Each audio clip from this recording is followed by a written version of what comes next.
গত রাত্রের থেকে এক নাগাড়ে বৃষ্টি হয়েছে। এখন ওই 10:30টার মতন বাজে সকাল, এখনও বৃষ্টি হয়ে যাচ্ছে। আমি দেখাবো জল কতটা হয়েছে। এই যে জল জমেছে, এই যে এটা হচ্ছে একটা গর্ত, গর্তটা পুরো ভরে গেছে।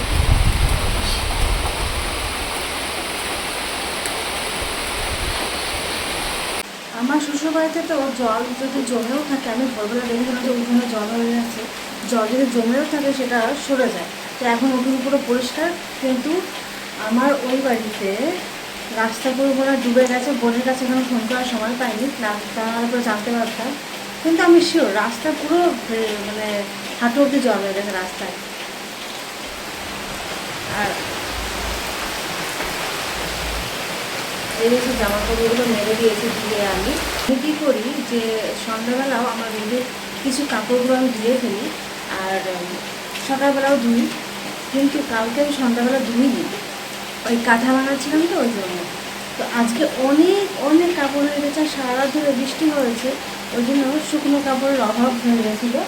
তো আর বেশি মানে বেঁচে আছে শুধু এই কটা কাপড়ই বেঁচে আছে। তো কিন্তু আমি ওকে সকালবেলা ডাইপারটা পরিয়ে দিয়েছি, যেহেতু বৃষ্টির দিন বারবার চেঞ্জ করার একটা ঝামেলা থাকে, প্লাস কাপড় শুকনো নেই। ওই জন্য আমি এখন ভিডিও বানাতাম না, আমার বেবি ওইদিকে উঠে গেছিলো, কিন্তু আবার এখন পর্যন্ত ঘুমিয়ে পড়েছে। ওইদিকে আমার শাশুড়ি এই যে একটু খাবার খেয়ে গেছে।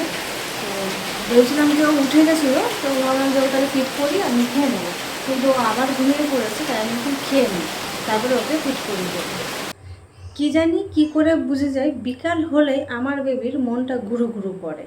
এই কয়দিনের শিশু, তার মধ্যে কি করে বুঝে যায় যে এখন বিকাল বা আমার ঘুরতে হবে, বাইরে বেরোতে হবে, ঘরের মধ্যে সে থাকবে না। এই দেখো বেডের মধ্যে কিন্তু আমার বেবি নেই, ও ওর পাপার সঙ্গে ঘুরতে গেছে বাইরেই। আজকে সারাদিনে আমি বেবিকে নিয়েই বেশি সময় কাটিয়েছি, যেহেতু আজকে বৃষ্টি হচ্ছিলো, এক্সট্রা কোনো কাজ আমার ছিলও না, আর এমনিতেও থাকেও না আজকে। তবে বেশি টাইম আমি বেবির কাছেই ছিলাম। এখন ওই রাত 11টার মতন বাজতে যায়। তো হঠাৎ করে আমার বোনও এসেছে, বোনকে দিয়ে ভাবছি এই বিছানাটা পরিষ্কার করাবো, মানে বিছানা আর কি করতে বলবো। তো বুনু করে ফেলো, কর কর বুনু কর। কিভাবে বিছানা করিস তোরা, আমি তো জানি না। সবগুলো তো পরিষ্কার তো করাকে তারপরে। আমি আমার বেবিকে নিয়ে এখানে ব্যস্ত হয়ে পড়েছি। আর হ্যাঁ, বুনু হঠাৎ করে এসছে বলতে আমি ওকে ফোন করে ডেকেছি। আমার হাজব্যান্ড আজকে নাইট ডিউটি, ওই জন্য ভাবলাম যে ডেকেই নিই, তাহলে পরে আমার ভালো লাগবে, আর আমার বেবিরও খুব ভালো লাগবে, আর আমার কাজে হেল্প হবে। কিন্তু কাজে কতটা হেল্প হবে আমি বলতে পারছি না, ও আমার কতটা কাজ করবে। দাদা ধীরে সুস্থ করছে, ওখানে ছোটো ছোটো কাপড় আছে। সেটা বলে বলে হ্যাঁ, দেখা হচ্ছে নেক্সট ভিডিওতে, কারণ আমার ওকে হেল্প করতে হবে, মুখে মুখে বলতে হবে।